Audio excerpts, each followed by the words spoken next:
샬롬, 반갑습니다. 지구촌 반상의 촌장 문창선입니다.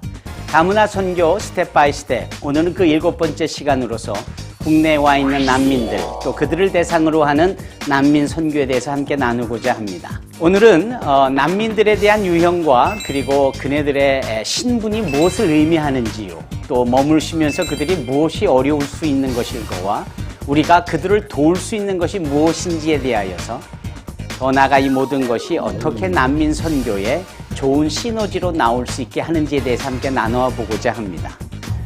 난민들에 대하여서는 먼저 자연재난을 말할 수밖에 없습니다. 또 그들의 신분을 이재민이라고 표현할 수 있을 겁니다.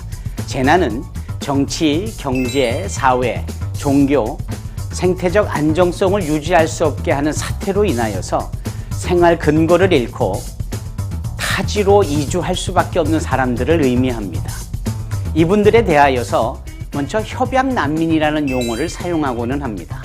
이것은 박해받고 있는 자신의 나라 바깥에 있어야 하는 자들로서 자신의 나라의 보호를 받을 수 없는, 또 보호를 받는 것을 스스로 원하지 않는 사람들을 의미합니다. 이런 사람들의 신분이 인정되려면요, 먼저 자신의 나라 바깥에 있어야 될 뿐 아니라 그네들이 느끼고 있는 공포가 무엇인지에 대한 합리적인, 객관적인 증거가 있어야 합니다. 또한 신분 중에는 위임난민이라고도 있습니다. 이것은 국가의 보호와 관계없이 유엔 난민기구에 위임된 권한에 근거하여서 유엔 난민기구를 인정하고 보호하는 난민이다라고 명할 때 가능한 신분입니다. 당사국이 난민으로 인정하지 않으면 제3국으로 재정착을 모색하여야 하는 신분을 의미하기도 합니다.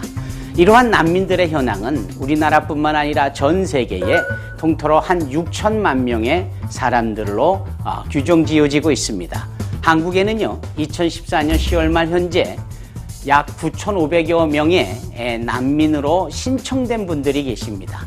그 중에 인정된 분들은 불과 470여 명에 해당하고요. 아직 불인정되어진 부류의 사람이 4,700여 명 되어지고 있습니다. 또한 심사 중에 있는 사람들도 2,100여 명이라고 알려지고 있습니다.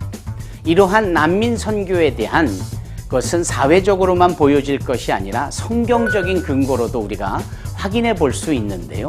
태초부터 또 이 세상이 닿는 날까지 난민이 누리고 있는 공포나 어려움들은 하나님의 구원의 섭리 중에 한 부분입니다. 바꿔 말하면 그것은 곧 구제와 전도의 기회일 수도 있는 것이죠. 수많은 선진들 가운데 아브라함, 야곱, 요셉, 모세, 다윗 등 심지어는 예수님조차도 난민으로서 타지로 갔었어야만 하는 상황에도 있었습니다. 이 난민에 대한 성경적 원칙들은 무엇보다도 하나님께서 난민들에게 관심이 많으시고 그 난민들을 반드시 도우라고 하신다라는 점입니다. 따라서 우리는 가까이 와 있는 이주민 중 난민들에 대한 관심을 더해가고 우리가 할 수 있는 최선의 참여가 있어야 할 것입니다. 그렇다면 참여의 방법은 무엇일까요? 먼저 재난구호와 개발에 대한 인식이 우리 가운데 있어야 합니다.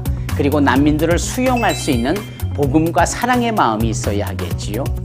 이 난민들을 대상으로 하는 것이야말로 미전도 종족 선교의 효과적인 가교 역할로 이루어질 수 있습니다.